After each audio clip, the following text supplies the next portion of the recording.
What's up, guys? Welcome back to Rosie Wrestling. My name is Saif. And I'm Massa. And this is another edition of Views from Rosie.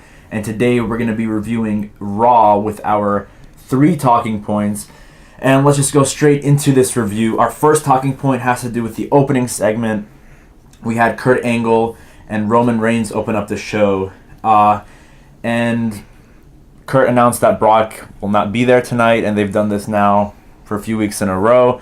I wonder if they're going to do it next week as well. They're just going to keep swerving us until maybe like the week before Mania, like the go-home show. Mm-hmm. But what do you think of what Roman said about Brock and then, him storming off into the back? See, I thought it was really ironic that Roman said that Brock is Vince's boy. Yeah. And we all know that Roman is Vince's boy. So I guess they're doing this to try to get the people behind Roman and, make people hate Brock, because if they're going to main event WrestleMania and Roman's going to be standing tall, they don't want him to be booed out of the building.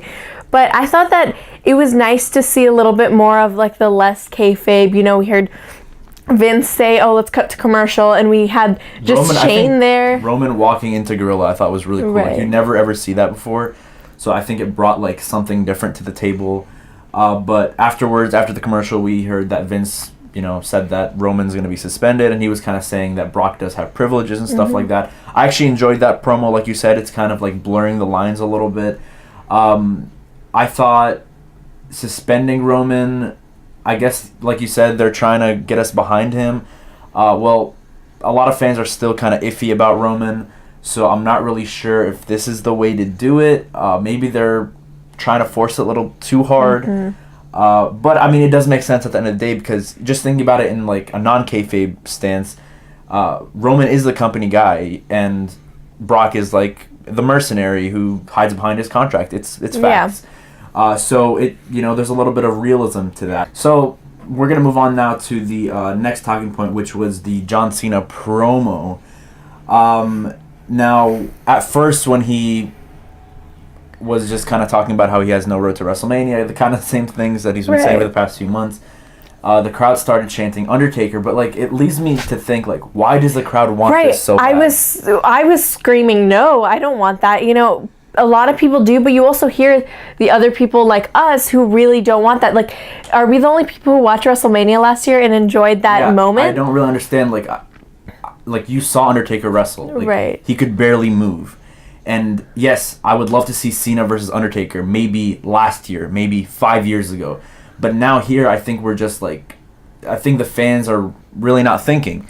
Right. Especially it's spur of the moment. We've been to the Rumble, we cheered whatever. It's also maybe that, but also on Twitter, people are wanting this. But also like that, if Taker didn't retire in the way that he did and leave his stuff and, just leave in that such a romantic way, I would be less against this. But since he did leave in that amazing way, I don't want them to ruin it. But Cena then afterwards was saying that he was going to be a fan, and just a great promo from Cena. That was fun, going into the audience. He went to the audience, took a sip of the beer, started the "Let's Go Roman" chant, and everyone just started booing. I thought that was funny. And I was just thinking, hey man, if Cena doesn't have anything going on at Mania, how about he joins our review for WrestleMania, and he could just be a part of the Rosie cast. And I also thought when he got serious and he was like, no, I want to challenge the Undertaker, it got me a little bit excited. I'm not gonna lie. Really? He had that zinger when he said that if he wasn't beaten down, why is he posting workout videos on Michelle McCool's Instagram? John Cena knows how to cut his promos. I'll give you that. John Cena, he was great. But if this, again, was 5 years ago, I would be hyped. But right when he said that, my dreams just shattered. I've never seen Undertaker wrestle live, and he's one of my favorites of all time. I would love to see him at WrestleMania, maybe retiring, especially against John Cena. But now it's too little too late. I think there's one thing that would kind of save this, for me at least, and it would make the most sense. Taker left his hat and his gloves and his trench coat in the ring. So the dead man is dead, but the biker Taker is not. Right. So I know a lot of people hate the biker Taker gimmick and the American Badass gimmick. I personally really like it. I enjoyed it. If Undertaker were to come back, I think it has to be Limp Bizkit and all, motorcycle and everything. I think that would make the most sense because listen, the dead man is dead. It's it's facts now. But Big Evil isn't. And exactly. So, and I think I wouldn't be extremely happy, but I think it would save this because it would just look so cool full circle. Cena, when he was a young gun, went against Undertaker in one of his first pay-per-views in 2003, and now you could have Taker's last ever match against Cena when Cena's now the top guy in the company and Taker is Big Evil. So I think it would be a good way to go full circle. So hopefully they go in that direction. And I've heard some rumors that that's actually true.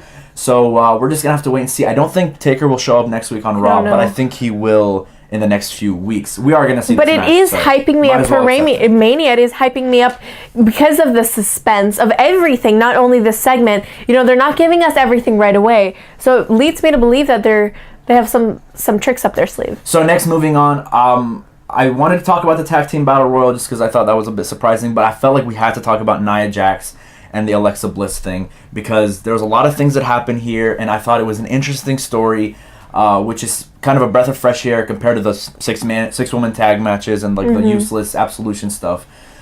So here we had Asuka, Alexa Bliss, and Mickie James kind of have a promo, and Asuka was kind of saying that to be the woman, you have to beat the woman. I love that. So, and she told Alexa, I've beaten you before, and now we're going to have a match next week. Asuka and Mickie James had a good match, very competitive.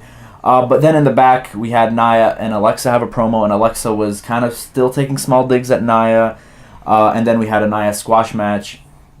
But what did you think of that whole promo in the back where it was Mickie James and Alexa Bliss when they were just basically talking crap about Nia when they didn't really know about it? This made sense, but this is really remind me of like middle school drama, and it really, again, like it was kind of childish. Alexa Bliss is very childish, I guess, in her like, how she is, she's that childish heel, but I don't know, like Nia Jax being mad and, coming and rampaging and, Charlie Caruso trying to like, calm her down. But also, like, do you really want to see this at Mania? Is this like the money match at Mania, especially for the women's division? We talk about the women's revolution and how they're finally, women wrestlers and not divas. And you're giving us kind of this, I don't know, I'm not totally against it. I don't disagree with the match. I disagree with the build dating back to September. I think here, I actually enjoyed all the things that happened yesterday. Nia Jax, where, at first she was kind of crying and kind of acting like a baby, but then she turned into a beast. Right. But also, like, ever since September, it's just been so flip-flop between them. And are they besties? Are they not? One time they were just, like, hated each other, and we thought they were going to have a match, and then they were best friends the next week. And I don't like that. I like continuity. I don't like whatever happened last week never really happened.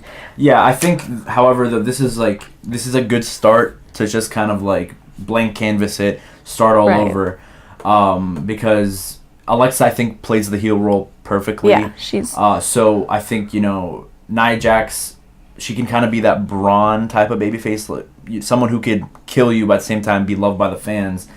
I'm interested to see what's going to happen the next few weeks. So I have to give props to the Raw creative team because now just looking at Raw in a whole, I'm excited to see what happens with Cena Taker. I'm excited to see what happens with Braun. I'm excited to see what happens in the triple threat thing. Same with Roman Brock. So Raw is really, I think, overall, was a great show last night. I really enjoyed it. Tell us what you guys thought of Raw in the comment section below. Obviously, next week we have the Ultimate Deletion, which we will review. That will be one of our 3 talking points. Don't forget to like, share, and subscribe to Rosie Wrestling, and we'll see you guys in the next video. Bye!